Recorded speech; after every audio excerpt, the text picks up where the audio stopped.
আমরা দেখেছি লটারির মাধ্যমে, একটা কন্ট্রোলড লটারির মাধ্যমে ডিসিএসপি নিয়োগ করা হয়েছে মধ্যরাতে। এই মধ্যরাতে যারা ডিসিএসপি নিয়োগ হয়েছে, আমরা তাদের আচরণকে সন্দেহজনক মনে করি। এখনই তারা একটা দলের দলদাস হিসেবে তারা মাঠে আবির্ভূত হতে যাচ্ছে।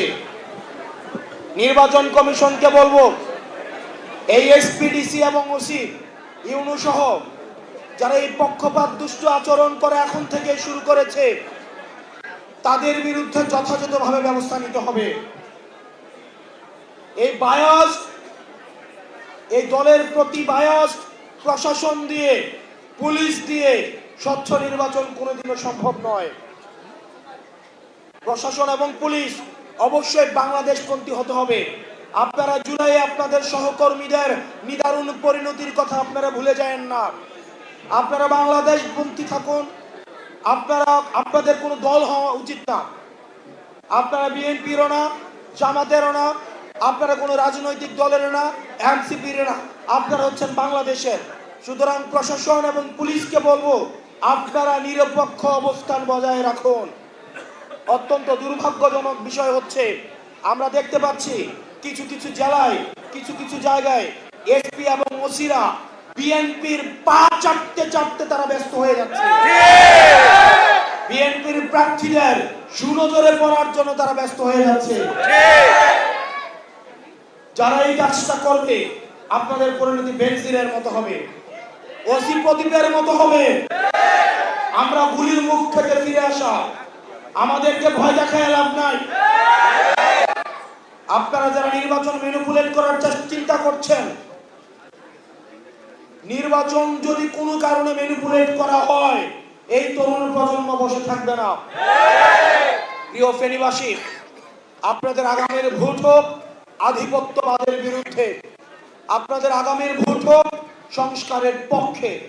আপনারা দেখতে পেয়েছেন গত ১.৫ বছর কোন কোন দল সংস্কারের বিপক্ষে অবস্থান নিয়েছে।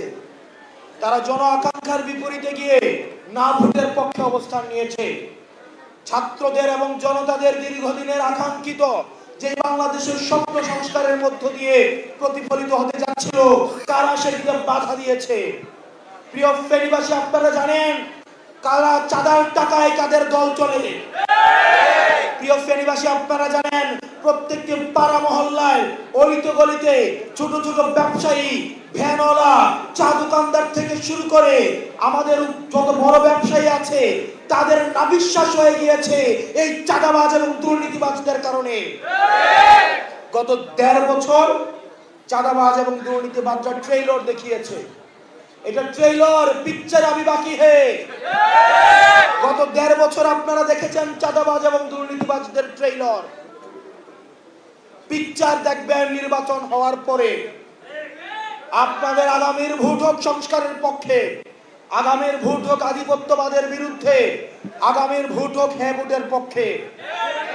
প্রিয় ফেনীবাসী, আপনারা জানেন আমাদের দীর্ঘদিনের রাজপথের লড়াইয়ের অগ্রভাগের সৈনিক আমাদের মঞ্জু ভাই এই গণতান্ত্রিক সংস্কার জোটের পক্ষ থেকে এই ফেনীবাসীর প্রতিনিধিত্ব আগামীর সংসদে ইনশাআল্লাহ করবেন। আমরা বিশ্বাস করি এই ফেনীবাসী কামার কোমর প্রবাসী খেটে খাওয়া মানুষ, যারা প্রতিনিয়ত নেতা বানায় কিন্তু নেতারা যাদেরকে মানুষ মনে করে না, এই ফেনীবাসী অবশ্যই অবশ্যই মঞ্জু ভাইকে সমর্থন দিয়ে সংসদে নিয়ে যাবে ইনশাআল্লাহ। প্রিয় ফেনীবাসী, আমাদের রাজপথের লড়াই সংগ্রাম, আমরা চেয়েছি একটা ব্যালট বিপ্লব, কিন্তু আমরা দেখতে পাচ্ছি কতিপয় রাজনৈতিক দল মিলে তাদের মার্কাগুলাকে বিলুপ্ত করে দিয়ে আবার একটা দলে একভূত হচ্ছে। নিজের দলকে বিক্রি করে দিয়ে, যারা মার্কা বিলুপ্ত করে দিয়ে একটা সিটের জন্য, 2টা সিটের জন্য যারা নিজের দলকে বিক্রি করে দিচ্ছেন, আপনারা আপনাদের নিজেদের দলের প্রতি আপনারা অন্যায় করেছেন। আপনারা আপনাদের নিজেদের দলের প্রতি আপনারা অবিবেচনা করেছেন। 2টা সিটের বিনিময়ে নিজেকে বিক্রি করে দিলেন। আমাদের দীর্ঘদিনের রাজপথে থাকা আমাদের অনেক কর্মী, আমাদের কাছাকাছি বয়সের ভাইয়েরা আছেন, আপনারা গণ আকাঙ্ক্ষার বিরুদ্ধে গিয়ে আপনারা 2-3টা সিটের বিনিময়ে নিজের মার্কা বিলুপ্ত করে দিয়ে অন্য একটা রাজনৈতিক দলের কাছে চলে যাচ্ছেন। এর থেকে দুঃখজনক আর কিছুই হইতে পারে না।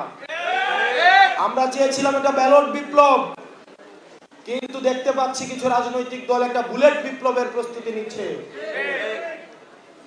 আমাদের সবাইকে একসাথে আমাদের অন্যায়ের বিপক্ষে, ইনসাফের পক্ষে আমাদের সবাইকে লড়ে যেতে হবে।